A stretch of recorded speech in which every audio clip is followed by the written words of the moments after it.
কয়েকদিন আগেই ভুট্টা গাছগুলো দেখে গেছিলাম, আর এখন দেখলাম বেশ বড় বড় হয়ে গেছে, কিন্তু আফসোস এখনও অবধি কর্ন হয়নি। ঠিক আছে চলো। ওরে বাপ রে বাপ, পুঁই পাতাগুলোর সাইজ দেখেছ? এক একটা বড় সাইজ হয়েছে, আমার হাতের থেকেও বড়। আরও ওখানে ওদের বাড়িতে বিশাল, মানে অনেক জায়গা তো, অনেক রকমের গাছ আছে।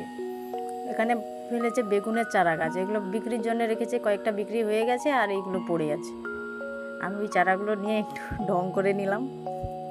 তারপরে এখানে এসে আবার একটা জিনিস দেখতে পেলাম, তোমরাও দেখো, ঢ্যাঁড়সের আবার দুটো মাথা।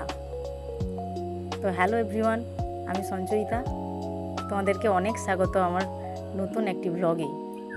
এই দেখো, এদিকে দুটো বড় বড় বড় সাইজের পেয়ারা হয়েছে, এটা প্রথম, এটা দ্বিতীয় নম্বরটা, এটা অনেকটা বড়। এর পাশেই আমাদের শূকর ফার্ম। আমি আসলে মেনলি এসেছিলাম ওই শূকর দেখার জন্য, যেটা আমাদের বাড়িতে এবার শূকর অনেকগুলো বাচ্চা দিয়েছে। চলে তো গেছি, কিন্তু ওদেরকে তো অনেক ভয় লাগে। ওই প্রথমটার একটার মুখ বেরোতে না বেরোতেই ওদের যা চিৎকার শুরু, ছুটে পালিয়ে এসেছি।